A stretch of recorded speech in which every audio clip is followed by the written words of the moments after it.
Media panellist discussion brother खरसू सूम थेंजे कांग्रेस पार्टी मणिपुर की वाजबू थवई उसितब मानब मौंग कुंग तरेट 2027 सरकार पाइदोरे मुक्तन लेखरे कायब मियोय खर यावी पैनलिस्ट सिंगी मरत पैनलिस्ट खर यावी मिंग पंजरोय ताबीरगदि अदो नसाना खंजरो unnecessary legal binding constitution amasung संविधान की मनुंग लेबा वाफम सिंग पुथुओगा ngangiu thawai usittadana muktuna leire प्रजा की खंदे हाइबदो मधु अखोय मणिपुर प्रदेश कांग्रेस कमिटी की लीगल डिपार्टमेंट की माइकेदगी स्टेटमेंट दुमक अखोय डिनाई तोई Manipur Pradesh Congress committee legal department की माइकेदगी मसी की ngarang MLA kun mathoi haitare ka tuwa tuwa party sing BJP NPP NPF amadi independent jaroganda mi kun mathoi na khoi India की prime minister Amit Shah कोई सरकार सेमनब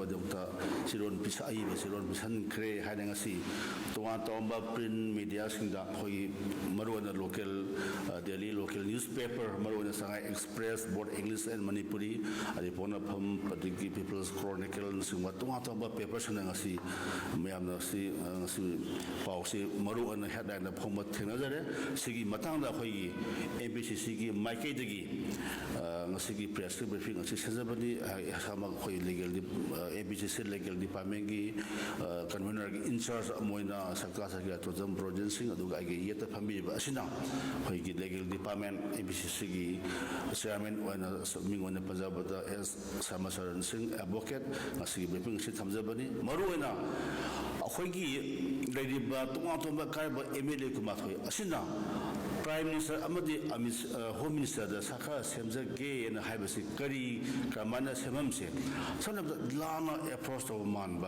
मणिपुर की प्रजा मैम से मोन लाना लमजिंगा अतोप युमथब स्टेट की ममांग इकाईजब वफम है तारे मरमदी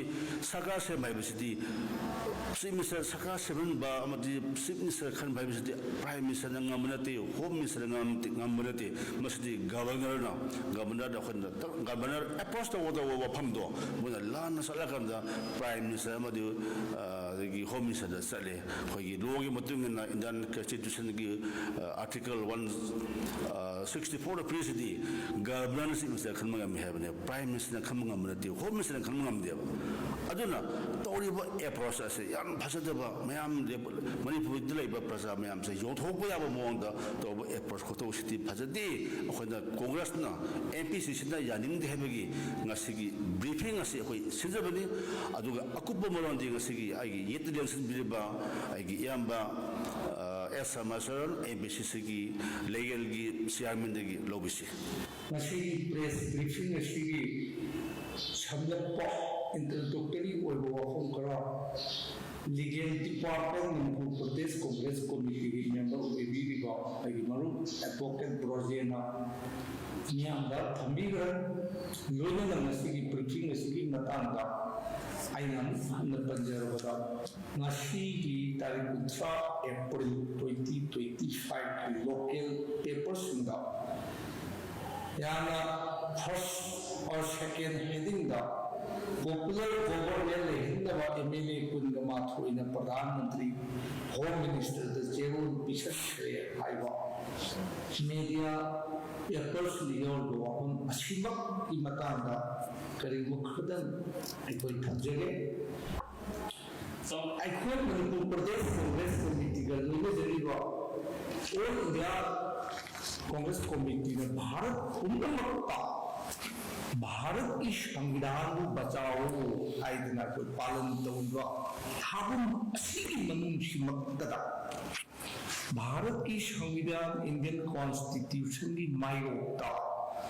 मणिपुर सरकार पाइबीरंबा भारतीय जनता पार्टी ने लुसिंगगा चलाइबीरंबिबा कांगता हौजिक चलाइरगा चलाइनबीदमक अमदी चलाइनब होतबदा संविधान को खुंगावनबा अमदी संविधान को मसेत मकाई ताबो कोइने उहंदब होतबसे अखोई राजनीति तौजेरिबा सिंगी माइदा अमक Pakali तैसनबनी हाइबिसिना अहानबी point थमजगे Sri Nongthongbam Miguel Ikai Khumnazaraba Manipur gi Chief Minister Oibiramagi Liching Makhada Sarkar wa Parliament Manipur da Aduli Sarkar adu Aikoi hauliba February tarik 4 da Magi Sarkar aduga ai puba thangwa ngamdre leibak rakpa ngamjararoi loina order gi phibam su ai ngak senba ngamdre as a Chief Minister ai leibak ase changai dum nambaroi haibagi mawong batau manba mawongda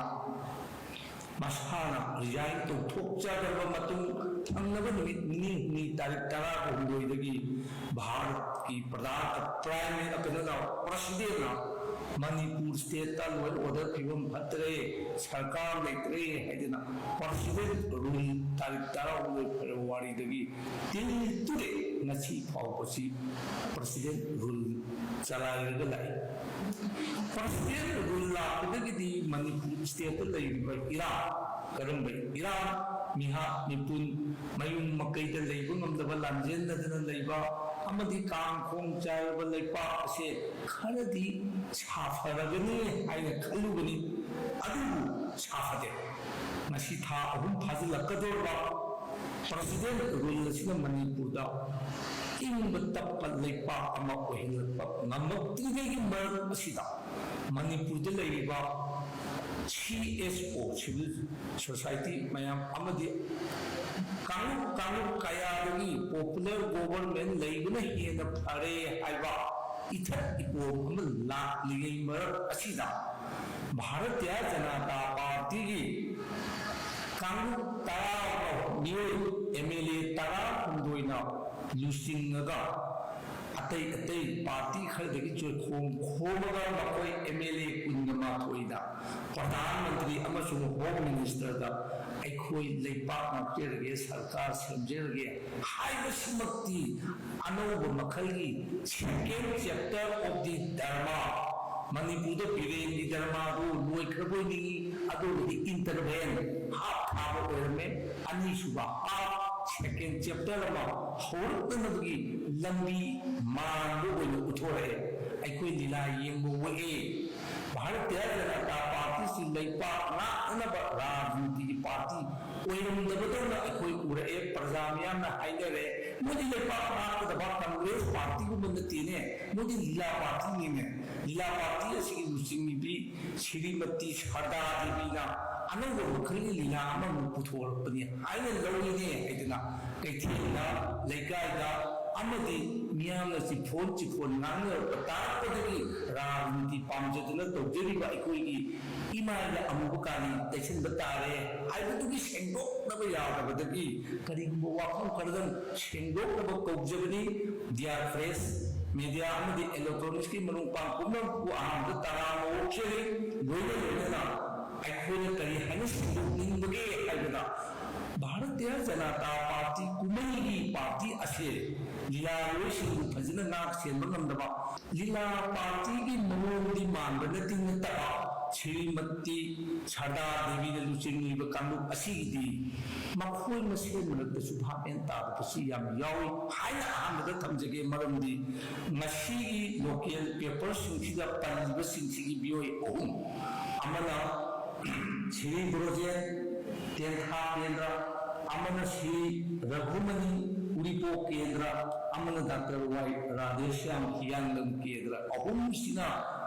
Lucinda Kishani, Hypertona Paw, Pungu President, Highway, MLA, Homeshe, Chili Projen, Ikai Kunazari, but MLA, the Aitudok, Panjaro, Dr. Radhesham, the Masa Doctor, at this Western education, the Mangalka, Urabamini, and the Luxury, Anish Budana, Chili, Rahumani, retired IS, and Taze, Uripo, and the Gimu. Masu IS waragadi at this Western education di mga layer mini ado mo makoina sarkar sinjagi aidana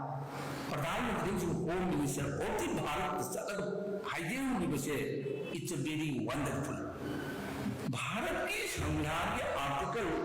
chamaga humfuga hundoi amasung chamaga humfu mari article 163 and 64 the mai yamna sengna yawi state amasung union territory gi sarkar karamai semgdagade haibisi maramagna 160 ga 3 da governor of the state na chief minister yauna atopa minister sing achoba state gi haibitare madudadi yamdrabada 15% की तादना सरकार अमल लिंगने में बने article 163 and 164 से खोंगोई नरमका खोंगों नरमका करीमत खंगदबा करीमत हितबा करीमत येंगदबा करीमत उदबा directly प्रधानमंत्री ने सरकार सेंबियु home minister ने सरकार सेंबियु हाइवे चचबसे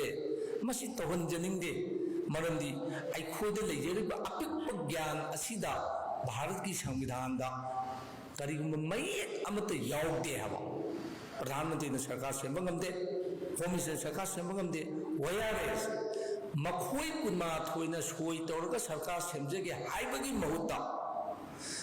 भारतीय जनता पार्टी की लुचिंग पुरेल ओइबीरी श्रीमती सरदा देवी ना पार्टी की लेवल दा अखोई पॉपुलर गवर्नमेंट अमा सेमजगे अखोई मिसिंग असुक लई हुंफू की मनुंग दा अखोई कुंथा माथोई निथोई लई तारा अमा खाइदो करगसु अखोई दगी असिगुंबा MLA खरना सपोर्ट तवी अखोई पॉपुलर गवर्नमेंट में सेम नमनबगी अखोई होनजगे हाइदना पार्टी की लेवल चलगा पार्टी की लेवल ता वाक तोबा एक्सरसाइज तोबा ओइरगति well for the people of Manipur हाइदना सिंथाना रंब याबनी नोट दैट अदु नतदना सेकेंड धर्मा की चैप्टर मा हौननबगी दमा करम धर्मा हौजी मणिपुर की मपांगल कल्लब CHO अमदी ऑर्गेनाइजेशन खरना नखोई की फिरेब करीनो पॉपुलर गवर्नमेंट में सेंब ngमदोरिबरा ngमोइदोरिबरा कायनगा अकनबा एजिटेशन अमदी वाकत अमदी तौबियु हाइबगी प्रेशर लापसे थैदो नबगी दमक तौब मानब लीला सुंसोई सोइदना अखोइगी फिबम असे फररोय अदुना नाथैरसी चेलैबा इसेलसी नाकंदा हाइदोन सेदना इरई कनमनरे हाइदना नाला मचा मचा फालगा डाइवर्सन तौब यामना हईब पार्टी की मियोई सिंगी मरक्तगी खरन सिल्लगा तौबनी अदुना लाइक हईब मानबा इबुंगो अनि MLA श्री रघुमनी अमदी डॉक्टर राधेशा मखोई सिंगसु तरे तरा थोक खल्लगा तीन योथरगा लेपाक मियामगी दमकदा अचुंब लंबीदा चलगा असेंब थबक ओइनबगी मंगलाल अमा मंगबीरगा थबक सुहंजनी हाइबसे एजे chairman of the legal department Manipur Pradesh Congress committee दगी आई वाफम से थमजे ताको ओइदा लौगनो करिगुम खंगदगना ताकपीगे हाइबसिना अखोगी लोगी माइकैदगी ताक्सगदोरिने अदोमदगी यामना हेना हाइसिंग हाइबिना चदे अदोमगी अवात्प बुदिदो मेंजनजगे हाइबिने MLA तारा हुंदोय भारतीय जनता पार्टी अमदी MLA अहुम NPP लोक स्टेट की प्रेसिडेंट ओइबीरिबा ब्रदर जोय कुमार सु one time deputy chief minister ओइरमी one time director general of police of the state ओइरमी सोइदना एजुकेशन की मंगाली लेरंगनी माना करिगिनो अमुक सरकार से सौगते मुहाई अदि सरकार से सौगते मुहाई याउदी मुहाई opportunity phangam yawa opportunity phangam daidana ekta yaudaba sendong yeneram daidana aikoi sumi channi haiba sendong phangoi dabo ne ta tokpa gumbagi manglan asisu mangphong na biro brother president national NPP budhi kitang yobiyu aduna state ki contents ta yengaga ningsang jabani loina Manipur Thugaini Haibada Yaubashu Manba Matam Amadadi Manipur Thugaina Bugi Hona Rambagi Kanglu Ki MLA Singsisu Aduga Amusu sitting on the fence MLA Ani Sitting on the fence, Amada Kanaba Yogodaba, Amana Kashamthong Kendri MLA, Amana Ziri Kendri MLA, Nakoi Kungama Toisi, Amukta Tin Yotaraga, Amukta Kanabigo, I couldn't set even Lambi Shibu, Kadum Dano Haibudo, Karigubakanda, I could Ishai Malay, Lat Liba Lambisi, the Lamuk Riba Heleram Liba Lai, I took it Bapta. Adom lamok nare Manipur Prajagi Khanbiraga Manipuri Praja Singi Yengbiraga Tangdu Laitaba State Asiki Oiriba Pibam Asida Low in the order gi Pibam Hanjel Laknabagi Damak Mang the Sanction View Kana Gumba Media Penelist in that discussion the Yoba brother Krasu Akoichum Tengaje I Congress Party na Manipur ki damakta asukam na wajaba sibu thawai usittaba manba mawongda kunga tare 2027 di sarkar paidore na mukta na leigre ka aiba mioi khare yawi panelist singi marakta panelist khare yawi min panjaroi tabi ragadi adom na sana khangjo adom practice to lawyer ne haibusu akoi khangi unnecessary oiba legal binding oiba Constitution amasung Sangvidhani manungda leiba wafam sing puthuoga ngangbiu thawai usittadana muktana leire prajagi khande haibado madu aikoi Manipur Pradesh Congress Committee gi legal department ki maiki degi statement dumak aikoi deny towi aina nangjeri basi kariguma thengnabiraga tabiragadi you should understand what your statement is completely denied Kariguma Sangstanangi President ni Haibusu Akoi Kangi, Masa legal practitioner ni Haibusu Akoi Kangi, Noising Ukil second Saturday, Ukil Good Friday, Ukil Natraga, Leap Year 29 February, Uki Mondo, Sakto Upirakanu, Ying Minde, Hajage. Madam Shinshila Masi press briefing Asida, Bharatiya Janata Party na Bharat ki Sangvidhan Kongoi Bharatiya Janata Party na ngahak ki oiba time to time gi Manipuri Praja Singda kumai matek adugumba kumai karamba kumai yaksang sports ki fancy dress ki kumai manbase don't try to show to the people of Manipur. I'm telling you as a legal department chairman amaoina advice nate direction nate it's a request to peoples of Manipuris are very sufferer by whom your party your government and Noi Lamchat Hazat Achina Ekoji Ware Ekoi Manipur Kandaria de Heba through Bharat ki Sangvidhan bachao ekoi Bharat ki Sangvidhan se ngak sensi machibu kanchi haiba khongjan masigi matena ekoi Bharat kangani Manipur kangani Manipur gi praja singbu tangdu letana lehengani oiroi dabak MLA kunma thoigi mang thengman re mikap thopi ro numit na waton yaure nasadu numit na namani haiba Pautak Siga Loinana Nasi briefing Asi tension jage lengri ibu puna maku amukka hanna thagat ba phungdok sari